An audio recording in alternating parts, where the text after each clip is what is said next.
Que pensez-vous, Monsieur Jean Bricmont, des récentes affaires, par exemple concernant Étienne Chouard?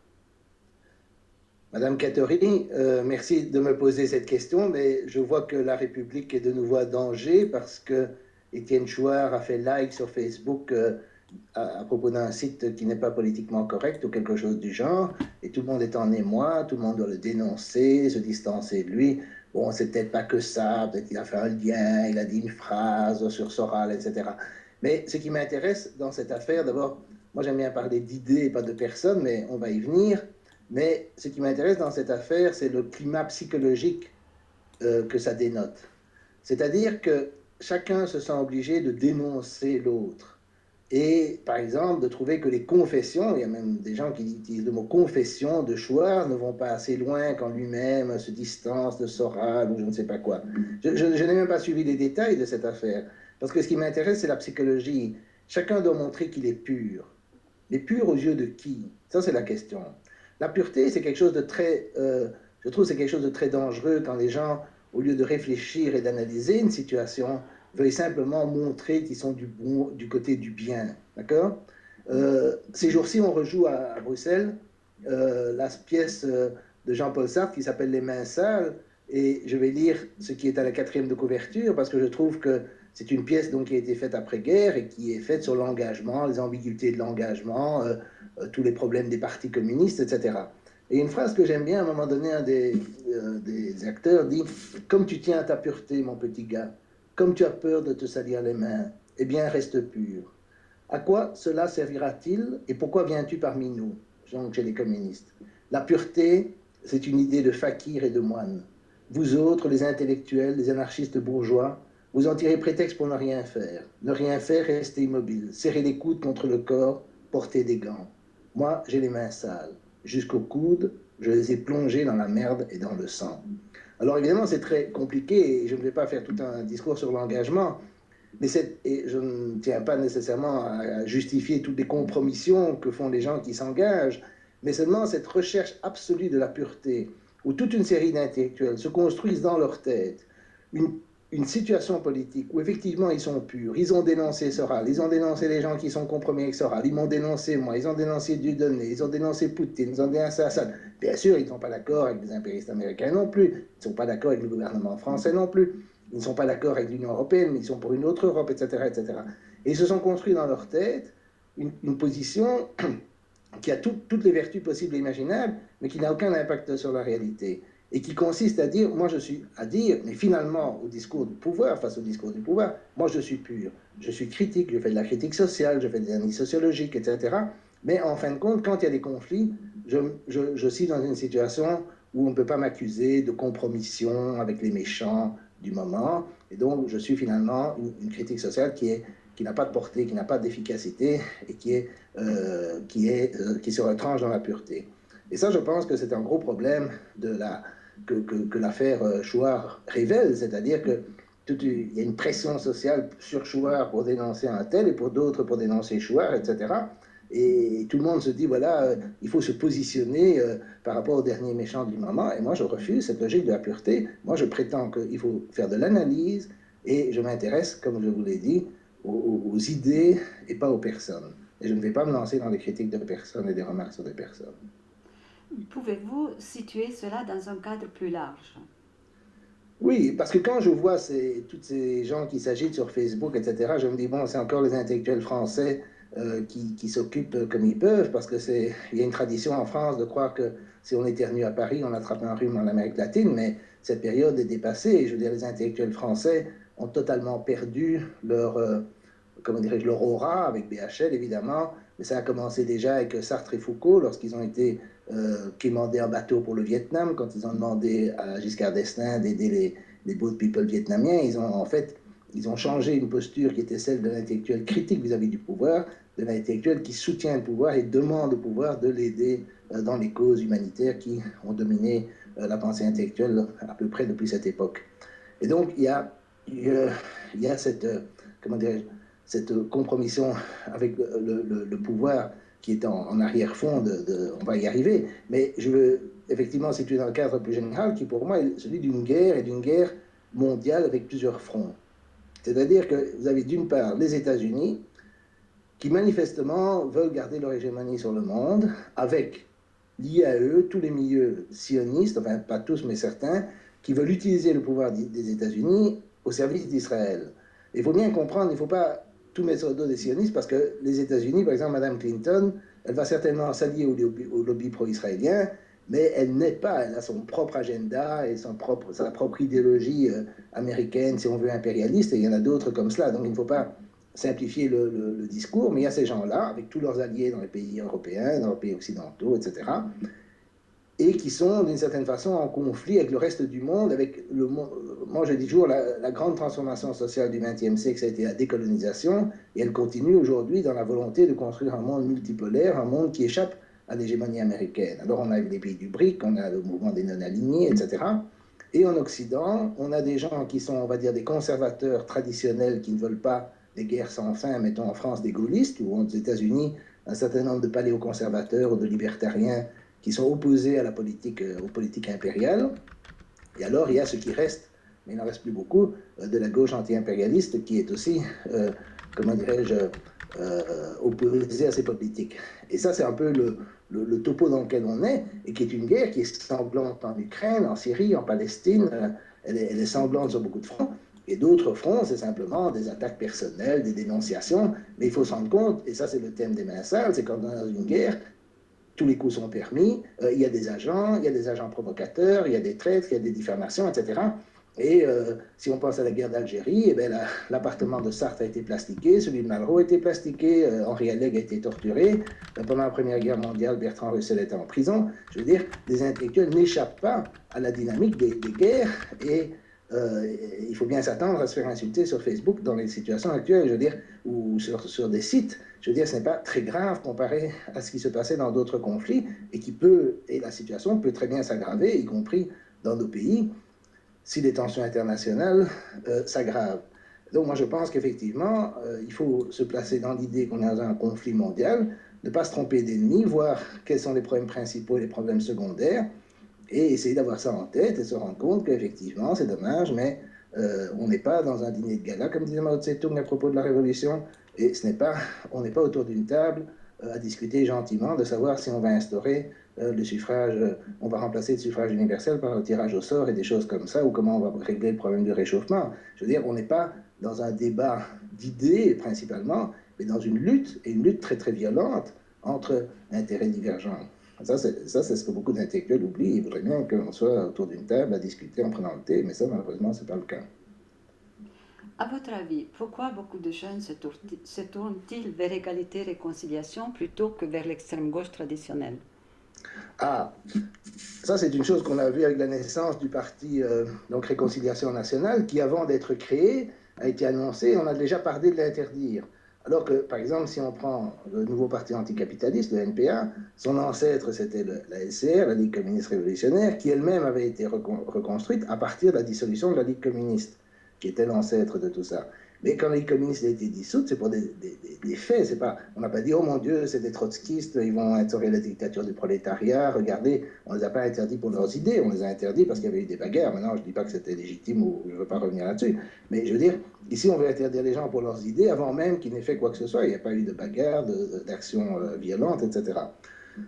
Donc là, on est dans un niveau plus élevé en matière de censure, et je vois toutes sortes de réactions plus ou moins horrifiées, de Thévanian, de Corcus, de gens de gauche qu'on voit sur Mediapart, qui eux disent oh, hein, ils nous volent la critique sociale, et comment se fait-il que les indigènes de la République aussi disent hein, ils utilisent les gens des banlieues comme tirailleurs sénégalais. Oui, la différence, c'est qu'ils ne sont pas engagés de force comme les tirailleurs sénégalais, ils sont volontaires, ceux qui se tournent vers l'égalité et la réconciliation, et je pense que justement, plus ils disent oh, ça aura les racistes, etc., plus ils soulignent l'échec total de l'antiracisme, puisque des gens des banlieues se tournent vers ces gens qui sont soi-disant des racistes, alors qu'effectivement, l'antiracisme avait voulu augmenter les tensions entre les Français et les gens d'origine immigrée, essayer d'augmenter les antagonismes entre ces populations. Et quand on dit non, on veut la réconciliation nationale, les gens se tournent vers certaines personnes se tournent vers ces gens-là. Donc je pense que c'est un grave échec. Et je pense qu'il y a au moins comment dirais-je, 4 points où la gauche est complètement perdue et qui fait que malgré ces déclarations radicales, en fait, elle n'est plus très radicale, y compris l'extrême gauche, et les jeunes qui sont révoltés par l'injustice qu'ils voient autour d'eux ont naturellement tendance à se porter vers quelque chose de radical. Ça fait partie de toutes les jeunesses à toutes les époques, y compris la mienne ou la vôtre. Et donc, évidemment, ils ne vont pas être attirés vers l'extrême gauche. Alors, je vais donner 4 points où je pense que l'extrême gauche ou la gauche se sont perdus. La première chose, c'est la critique de la presse et des médias. Maintenant, il y a une critique de gauche des médias avec Acrimed, etc. Mais je sais très bien que quand j'avais lu le livre La fabrique du consentement, j'avais lu en anglais le livre de Herman et Chomsky sur les médias, et j'étais revenu en Europe à ce moment-là. Quand j'en parlais, surtout à gauche, les gens ne me croyaient pas. Les médias étaient de gauche, ils étaient progressistes, ils étaient dans cette idéologie, si on veut, libérale, libertaire, plus ou moins. Et donc, évidemment, critiquer les médias, c'était l'extrême droite, c'était antidémocratique, etc. Lors de la guerre du Kosovo, tout le monde croyait ce qu'il y avait dans les médias, y compris pour la Bosnie, etc., etc. Or, la critique des médias, elle existe maintenant, mais elle a pris beaucoup de retard. Et je continue à penser que, par exemple, quand il y a eu l'affaire de Maïdan en Ukraine ou quand il y a eu l'affaire de la guerre en Syrie, ben, le gros de la gauche a quand même avalé le récit médiatique dominant. Ils ont appuyé Maïdan, ils ont glorifié Maïdan, ils ne sont pas posé de questions sur l'ingérence américaine. Une fois qu'il y a eu des nazis, alors évidemment, les arcs réflexes anti-nazis sont revenus à la surface en disant ah, il y a des nazis. Mais c'est pas ça le problème. Le problème, c'était l'ingérence américaine. C'est évident que les Américains s'en fichent pas mal des nazis en Ukraine. Ils pensent les contrôler et les utiliser. Donc, c'est évidemment un pion dans la stratégie américaine et rien d'autre. Et c'est sur ça qu'il faudrait mettre l'accent. Mais si on prend par exemple le vol malaisien qui a été abattu, tout le monde s'est déchaîné sur Poutine qui était responsable, c'était des rebelles, etc. Et maintenant, ils ont toutes les pièces, ils ont tous les documents et tout ça, il n'y a toujours pas de preuves. Alors comment se fait-il qu'on a été certain quand ça s'est arrivé, et maintenant on n'a toujours pas de preuves disponibles, et en fait, on a beaucoup de doutes sur ce qui s'est réellement passé. Donc ça, c'est un exemple. L'autre exemple, c'est les armes chimiques en Syrie, quand il y a eu des armes chimiques. Même quelqu'un comme M. Broman, qui est pro-palestinien, qui a créé, enfin, ou qui était président de Médecins sans frontières, puis s'en est éloigné, a critiqué Kouchner, était contre l'ingérence en la guerre en Libye, mais il était quand même pour des frappes suite à l'usage des armes chimiques, soi-disant, par le régime de Assad. Donc on n'avait pas de preuves, et maintenant on n'a toujours pas de preuves, et en fait, on a beaucoup de raisons d'en douter. Donc la moindre des choses serait face à ces offensives médiatiques, de se rendre compte que les médias font partie de l'ennemi. Ce n'est pas nos amis, les médias, même si des ex-trotskistes peuvent écrire dans les médias quand ils veulent, des articles dans le Monde contre le Front National, etc. Ce n'est pas pour ça que ce sont nos amis. Il faudrait être lucide sur les médias. Et si on était lucide sur les médias, au moins, quand il y a ces révolutions plus ou moins colorées ou ces manipulations, etc., la première chose à faire, c'est de dire attendons pour voir avant de sauter dans la charrette et commencer à hurler qu'on soutient X ou Y. Évidemment, ce qui est lié évidemment à l'histoire des médias, c'est aussi celle des guerres humanitaires. Moi, je trouve ça assez comique qu'on demande à Chouard ou je ne sais pas quoi de s'excuser parce qu'il a mis un lien, je ne sais pas où, à quelqu'un qui n'est pas politiquement correct. Mais moi, j'attends toujours qu'on me fasse des excuses sur tout ce qui a été mis, enfin, ils n'en font jamais, mais tout ce qui a été dit sur la guerre en Libye, tout ce qui a été dit sur la nécessité de bombarder Assad, tout ce qui a été dit sur Poutine et sur les rebelles en Ukraine. Par exemple, même ce mois-ci, je crois, dans le Monde diplomatique, il y a un article où on parle des résistances à Poutine en Russie, dont en particulier l'opposition à la guerre en Ukraine, qui est évidemment diabolisée par Poutine. Mais de quoi parle-t-on? C'est quand même assez naturel que les Russes sont sympathisants, l'immense majorité des Russes ont de la sympathie pour les russophones et les Russes dans l'est de l'Ukraine qui se font massacrer par les troupes de Kiev, ce qui est la réalité, une réalité qui n'est jamais mise en avant. Alors commencer à considérer que les quelques rares qui en Russie prennent le parti de l'Occident sont des gens qui résistent à la dictature de Poutine, c'est quand même, à mon avis, totalement inverser la réalité, n'a rien comprendre. Or, ça c'est dans un journal que j'aime bien en général, qui est placé très à gauche et qui est supposé être critique du système. Alors, bon, donc ça, il y a les guerres. Alors maintenant, on va venir au sujet le plus délicat, mais qui pourtant est assez évident, c'est la question du lobby pro-israélien. C'est-à-dire que pendant des années, disons, il y a une discussion, c'est qu'est-ce qui fait, il est évident que Israël fait ce qu'il fait à cause du soutien de l'Occident, principalement des États-Unis, mais la question, c'est qu'est-ce qui motive ce soutien américain?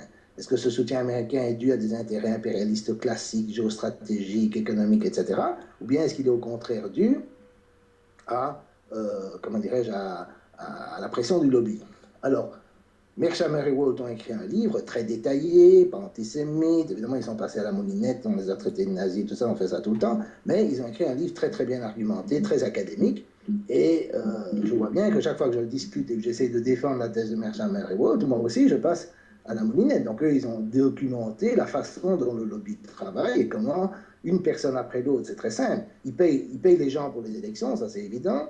Et si quelqu'un proteste, hop, il passe à la moulinette de l'antisémitisme et les médias lui tombent dessus. Donc, c'est comme ça que ça dure. Et au Congrès américain, vous avez des témoignages que je ne vais pas citer, je les ai déjà cités, de gens qui sont là, de gens importants, comme Edward Kennedy dans le temps, qui disaient évidemment, si on soutient Israël, c'est parce qu'on a peur du lobby, et point, c'est tout. C'est pas parce qu'on considère ça comme des alliés des États-Unis. Je crois que si on disait Obama qui soutient Israël parce que ce sont des alliés des États-Unis, il serait très étonné. Hein. Et Obama, il croit sûrement pas ça. Mais il ne sait pas s'en débarrasser. Alors, par exemple, ça remonte très loin, parce qu'il y a ce livre ici que je recommande vivement, qui est celui d'Alison Weir, Against Our Better Judgment, qu'on ferait bien traduire en français, qui détaille vraiment avec des sources impeccables, toutes israéliennes, etc., sionistes, etc., comment la reconnaissance d'Israël par les États-Unis a été faite de nouveau par le lobby, et pas par l'impérialisme américain, et qu'en fait tous les impérialistes américains, si on peut dire comme ça, comme Marshall, comme le type qui a renversé Mossadegh, etc., Roosevelt, ils étaient tous contre la création de l'État d'Israël parce qu'ils savaient que ça ferait du tort aux États-Unis, et c'est ce qui s'est passé. Et donc, on ne peut pas, comment dirais-je, évacuer cette question trop facilement, et c'est évidemment le même problème en France. Et tant on est solidaire de la Palestine, mais on refuse d'analyser les racines du problème, on n'arrive à rien. Or, je sais très bien, et je suis accusé de toutes sortes de trucs par toutes sortes de gens, je m'en fiche complètement, mais je veux dire, comme disait un ami américain juif, d'ailleurs, hein, si dénoncer le lobby c'est antisémite, alors c'est parce que la vérité est antisémite. Je veux dire, il faut quand même se rendre compte qu'il y a un problème. Ou prenons par exemple, prenons la France, alors, prenons Sarkozy. Sarkozy a dit que l'humanité avait une dette vis-à-vis du peuple juif. Mais tout le monde, toute l'humanité, les Chinois, les Australiens, je ne sais pas, pourquoi est-ce que les Palestiniens ont une dette vis-à-vis du peuple juif? Comment peut-il dire ça? Est-ce qu'il le croit ou bien il dit ça parce qu'il veut revenir, en politique? Je ne sais pas. Je trouve ça tellement incroyable et personne ne dénonce ça. Ou bien la Ligue de défense juive a dit que les députés qui avaient voté pour l'État palestinien hier étaient nazis. Ou avant-hier, je ne sais plus, bon, étaient nazis. Mais si Dieudonné traite de nazis les députés, je crois qu'il aura un procès sur le dos. Et donc, je veux dire, ils peuvent le dire. Mais donc, les deux poids, deux mesures sont flagrants. On l'a vu. Alors, et de nouveau, c'est un truc où on a tous ces grands scientifiques des sciences humaines, des sociologues, des psychanalystes, des psychologues qui font des grandes analyses sur la culture, sur les rapports de classe, sur tout ce que vous voulez. Et ils ont le lobby en face des yeux, ils n'ont jamais rien dit. Ils n'ont jamais rien dit. Alors le quatrième point où la gauche est complètement égarée, c'est la liberté d'expression, et ça remonte à longtemps, ça remonte à l'affaire Forisson avec Chomsky, etc. C'est qu'ils n'ont jamais compris que la censure qui était exercée, elle était dans un but bien précis, qui était relié justement à cette question de la question palestinienne et la question de l'indépendance de la France. Mais c'est toujours la même chose, des gens qui sont attaqués, même des gens comme Asselineau qui n'ont jamais rien dit, à ma connaissance, de politiquement incorrect sur la question israélo-palestinienne, parce qu'ils défendent une France indépendante, ils sont attaqués. Roland Dumas est attaqué, lui aussi défend une France indépendante. C'est même pas une question d'être, c'est sûrement pas une question d'être antisémite, et c'est même pas une question d'être pro-palestinien, c'est une question de sortir des clous par rapport à ce discours qui est totalement incohérent, mais qui se veut, comme je dis, pur, c'est-à-dire, hein, c'est ni l'OTAN, ni Assad, ni Poutine, hein, et aussi pour une autre Europe, on est pour on est contre l'Europe telle qu'elle se fait, on est pour une autre, on n'explique jamais comment on va faire. Et bon, l'OTAN, on n'en parle pas trop, etc., etc. Et donc, on se trouve dans ce discours, et tous les gens qui sortent des clous, ils se font tirer dessus. Et il n'y a jamais personne qui défend les gens qui sortent des clous. Par exemple, moi, j'ai défendu, mais de façon très modérée, Dieudonné lors de l'affaire Dieudonné au début de l'année 2014. Mais en fait, moi, j'ai pas. Beaucoup de gens me sont tombés dessus à cause de ça. J'ai seulement essayé de dire quelques mots chez TDI et c'était même pas très facile. Et j'ai défendu de façon très modérée.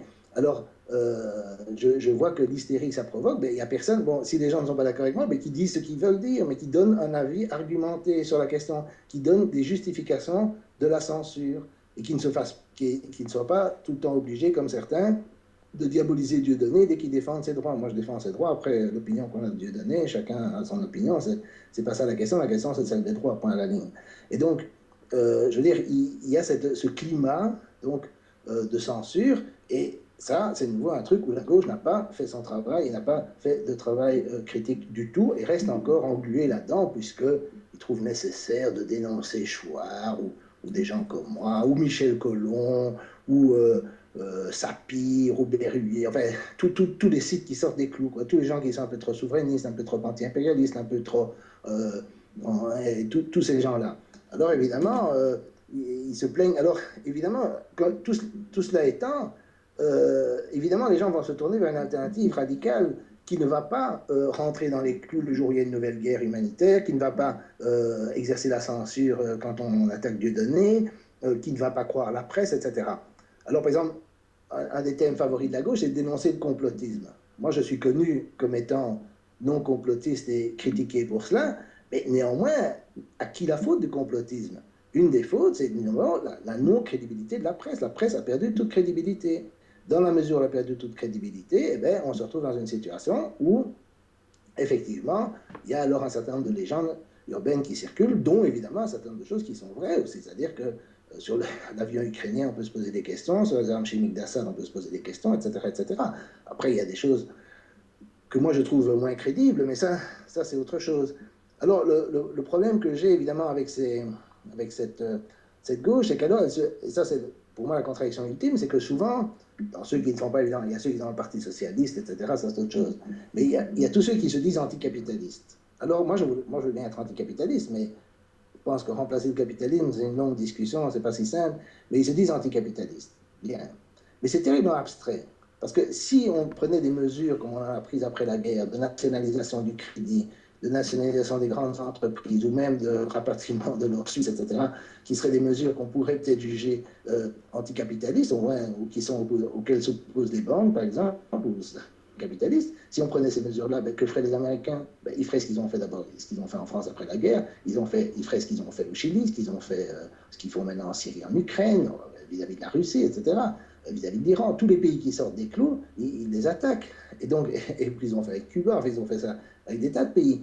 Et donc, il ne faut pas se faire d'illusions. Si on n'est pas prêt à se confronter au rapport de force dont une des composantes majeures est l'impérialisme américain, je vais utiliser ce terme supposément démodé, si on n'est pas prêt à se confronter à cela, alors on n'est pas sérieux dans l'anticapitalisme. Alors c'est simplement qu'on est contre les OGM, on est contre des barrages et des trucs comme ça. Mais le capitalisme, c'est pas ça. Le capitalisme a vécu sans OGM depuis très longtemps.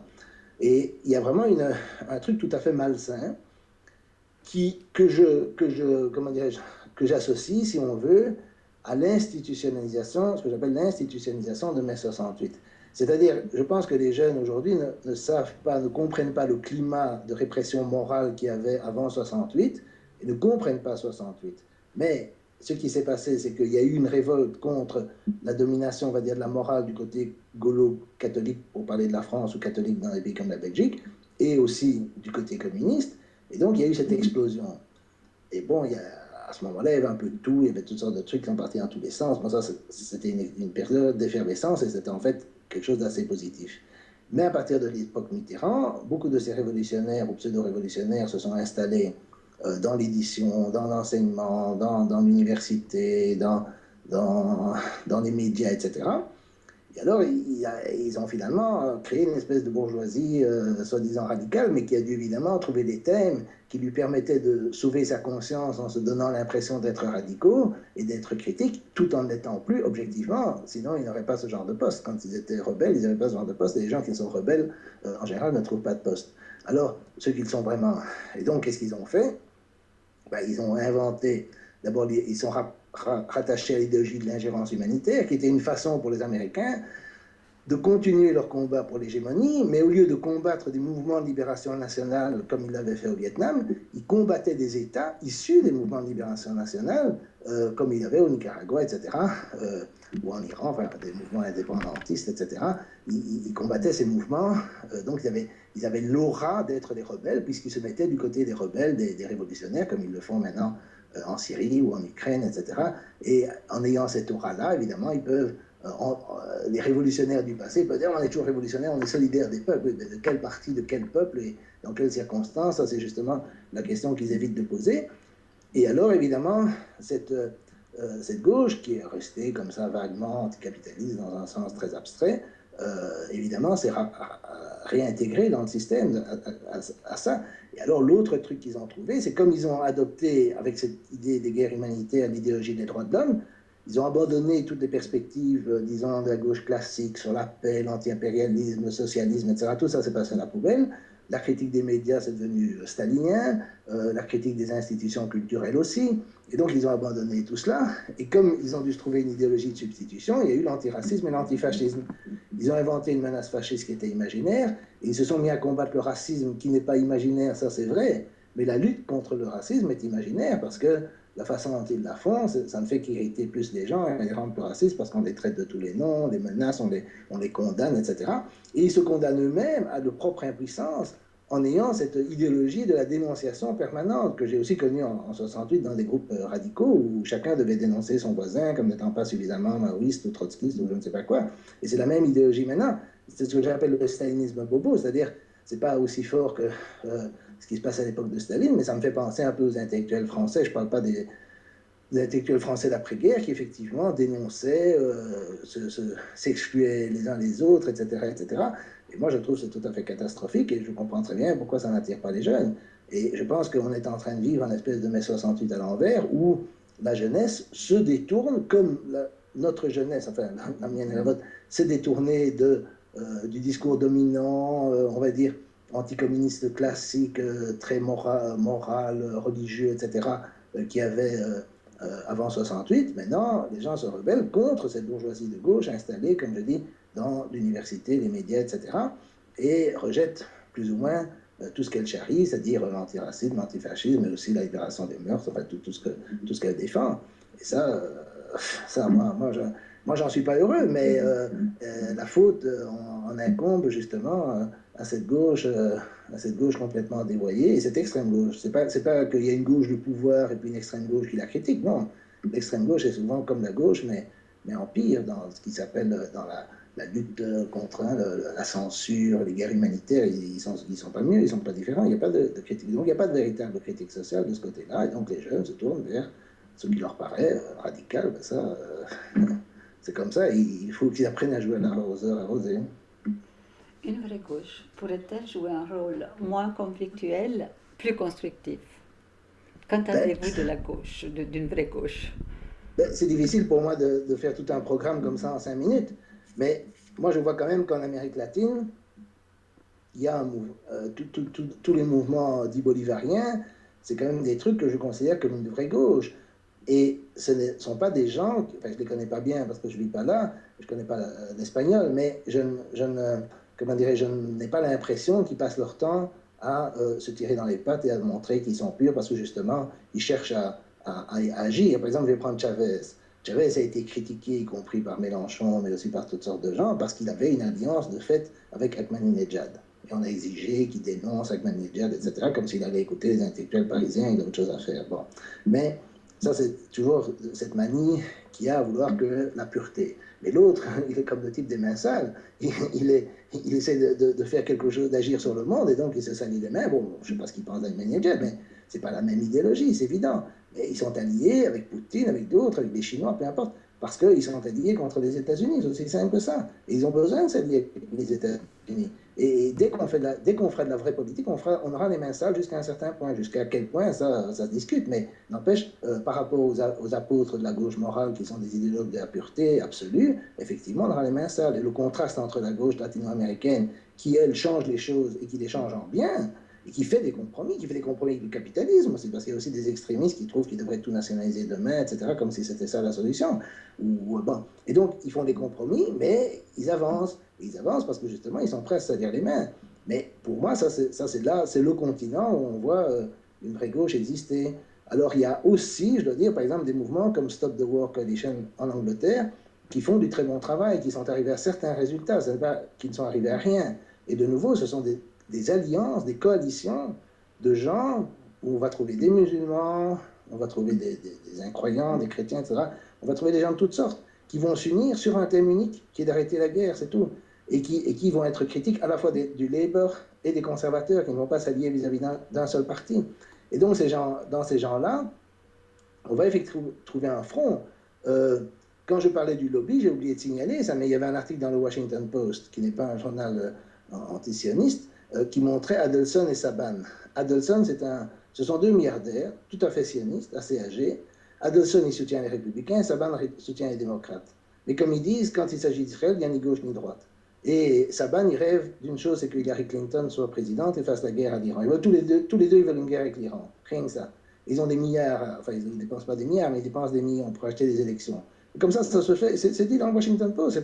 Je ne sais pas où est le complot, un complot antisémite, je ne sais pas, parce que c'est dit dans le Washington Post, et même dans Haaretz, il y a quelqu'un qui écrit, oui, on dirait que c'est comme les protocoles des sages de Sion. Même dans Haaretz, quelqu'un dit, ça ressemble au protocole. Donc, ça donne une idée que c'est pas du tout les antisémites qui inventent des trucs, c'est ça. Et alors, évidemment, ils ne contrôlent pas tout, je ne dis pas qu'ils vont réussir, mais n'empêche, c'est une pression, ça fait partie de ce qu'on appelle le lobby, et c'est une pression qu'on ne peut pas négliger. Et eux, ça ne les dérange pas de dire, OK, on n'est pas d'accord sur certaines choses, mais sur Israël, on est d'accord. Alors pourquoi est-ce qu'on ne peut pas faire de coalitions similaires contre les guerres? Pourquoi est-ce qu'on peut faire de coalitions similaires pour la souveraineté?